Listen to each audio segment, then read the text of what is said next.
ఏదో చదువు అనేది అలంకారమే తప్ప ఏదున్నా లేకపోయినా సినిమా ఫీల్డ్కి వచ్చేస్తారనేది ఒక అభిప్రాయం ఉండేది. అది అలాగే జరిగేది కూడా. సంగీతం అనేది సాధన పెట్టారు, ఏదో వానాకాలం చదువులాగా ఏదో సంగీతం నేర్చుకున్నాం. కానీ దానికన్నా మాకు ప్రాక్టికల్ ఎక్స్పీరియన్స్ ఏంటంటే ఎప్పుడు వెళ్ళి రికార్డింగ్ థియేటర్లో ఉండేవాళ్ళం. రికార్డింగ్లో అని చూస్తూ ఉండటం వల్ల ఆ ఫ్యామిలీ లాగా ఒక అలవాటు అయిపోయి ఆర్కెస్ట్రా తోటి ఆ బాణామి ఉండేది. అప్పుల్లో శ్రీకృష్ణ పాండవీయం అక్కడి నుంచి నేను రెగ్యులర్గా రికార్డింగ్ వెళ్తూ ఉండేవాడిని. శ్రీకృష్ణ పాండవీయం పిక్చరు నాకు చాలా ఇన్స్పిరేషన్. ఆయన కాన్సెప్టు, క్యారెక్టర్స్, ఏ పాత్ర దానికి ఒక ఆహార్యం, ఆంగికం ఇవన్నీ జోడు చేసి అద్భుతంగా చేసేవారు. ఒక్క క్యారెక్టర్కి ఇంకో క్యారెక్టర్కి అసలు సంబంధం ఉండేది కాదు. అంటే ముద్ర అనే దానికన్నానండి ఆ క్యారెక్టర్ని కరెక్ట్గా మోల్డ్ చేసి. సే ఫర్ ఇన్స్టెన్స్ నాకు మెయిన్గా 2 క్యారెక్టర్లకి కృష్ణ పాండవీయం నాకు చాలా ఇష్టం. ఒకటి దుర్యోధనుడు. కృష్ణుడు ఇంకా చెప్పక్కర్లేదు, ఆయనకి కొట్టిన పిండి శకుని. నిజంగా శకుని క్యారెక్టరు ఆయన చూపించింది ఎలా చూపించారంటే, ఇప్పుడు ఒక గాంధార దేశ రాజకుమారుడు ఎంత పౌరుషం, ఎంత క్రౌర్యం, అవన్నీ కూడా అంతకుముందు పిక్చర్లలో అంతా కూడా శకుని అంటే కామెడీగా బేసిక్ ఎక్కడ పోతుంది అన్నది ఆ పిక్చర్లో చూపించారు. బేసిక్ పోదు, 10 మందిలో అది పొడ చూపుతుంది. అద్భుతంగా తీశారు ఆయన. ధూళిపాడ గారిని అలా నిలబెట్టేసి ఆ పాత్రగా ఆయనే అన్నట్టు చేసి అసలు అద్భుతం. ఆ క్యారెక్టర్ మలిచిన విధానం అంతవరకు రాలేదు. ఆ తర్వాత కూడా ఎవరన్నా అంత బాగా చేశారో లేదో అనేది నాకు డౌటే. దుర్యోధనుడి క్యారెక్టర్ కూడా ఆయన తండ్రి దగ్గరికి వెళ్ళి ఆ సింహాసనం మీద ఇలాగా ర్యాప్ చేసి తండ్రిని పలకరిస్తే, అంటే తండ్రి పిలవగానే వెళ్ళి అంటే నేను పక్కనే ఉన్నాను. అంత ఇంటిమసీ ఎవరికి ఉంటుంది?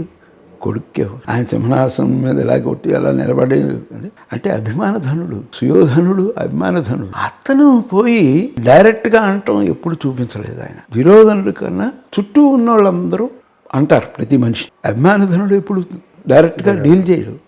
అది ఆ పాత్రలో చూపించారు ఆయన. ఆ రోజుల్లో మా ఫాదర్ చెప్పారన్నమాట, 5 కిలోలు వెయిట్ ఉన్న ఆ కిరీటం, ఆభరణాలు ఓకే ఒక రకంగా మొత్తం బాడీ మీద కనుక పంచు అప్పుడు మచ్చపడిపోయి, అప్పుడు ఆ మచ్చ ఇప్పటికీ చాలా కాలం అలాగే ఉండిపోయింది. ఇక్కడ మచ్చ కిరీటం పెట్టినప్పుడు ఒక చిన్న పీస్ ఇక్కడికి వస్తుంది. పీస్ పడి స్ట్రే కంటిన్యూస్గా ఒత్తుకోవటం వల్ల దానికి తగ్గట్టే అంటే వాళ్ళది ఎంత వర్క్ చేసేవారు అనేది ఆ రికార్డింగ్ తను వస్తున్నప్పుడు, దుర్యోధనుడు వస్తున్నప్పుడు అది మంచి ఇన్స్పిరేషన్ నాకు. అలాగే కృష్ణావతారంలో కూడా రాయభారం సీన్లో ఆ సభలో అలాగే ఒక మ్యూజిక్, ఇవి 2 నేను మర్చిపోలేను. అంత ప్రాణం పోశారు. ఆ నమ్మకం అయింది.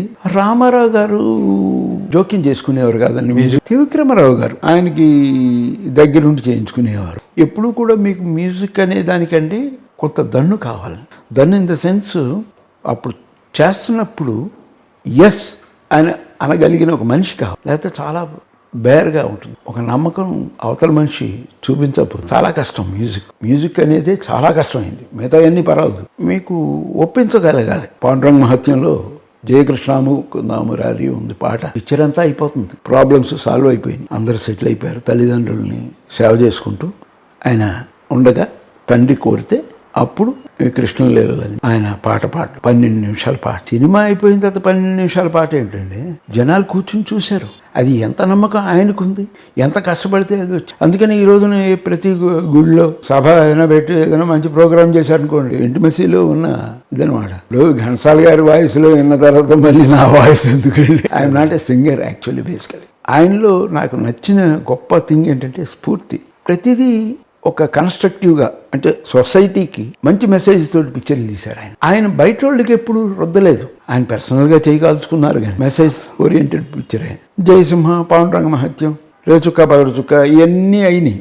మళ్ళీ ఉమ్మడి కుటుంబం వాటి నుంచి మళ్ళీ మామూలు వరకట్నం, తెల్ల బెళ్ళమ్మ, సాంఘికాలు. ఆయన మెసేజ్ లేకుండా ఏ పిక్చర్. ఆ రోజుల్లోనే తెలుగు జాతి మనది, నిండుగా వెలుగు జాతి మనది అని ఆ రోజే చెప్పి ఆ తర్వాత మళ్ళీ పొలిటికల్ పార్టీ పెట్టి సక్సెస్ చేసి చూపించారు. మంచి మెసేజ్లతోటి ఆయన తీసిన పిక్చర్లన్నీ కూడా.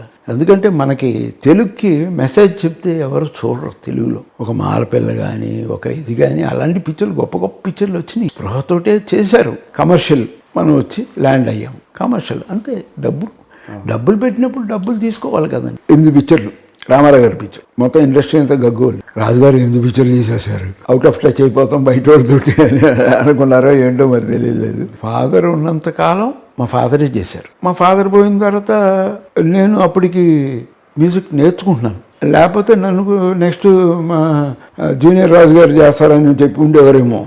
చెప్పినా చెప్తారు ఆయన. ధైర్యం అది. నేను జాయిన్ అయింది రాజేశ్వర గారి దగ్గర జాయిన్ అయ్యాను. అప్పుడు తాతమ్మ కళ ఇవన్నీ చేస్తూ ఉన్నారు. ఆ తాతమ్మ కళకి నేను అసిస్టెంట్గా పనిచేస్తూ అలాగే కంటిన్యూ అయిపోయాను రామారావు గారి కంపెనీలో. మళ్ళీ మా ఫాదర్ పోస్ట్ లాగా నాది ఆస్థాన విద్వాంసం. ఏ మ్యూజిక్ డైరెక్టర్ వచ్చినా కూడా, ఒక పెండియాల గారు వచ్చినా, సుసల్ల దక్షిణామూర్తి గారు వచ్చినా, మాస్టర్ వేణు గారు వచ్చినా, ఎవరు వచ్చినా కూడా నేను ఉండాలి. కంపెనీ తరపున ఉండేవాడిని. ఉమ్మడి కుటుంబంలో నాకు బాగా ఇష్టమైన ఆ తూర్పు సావిత్రి డ్రామా ఉంటుంది, భలే ఇష్టం నాకు.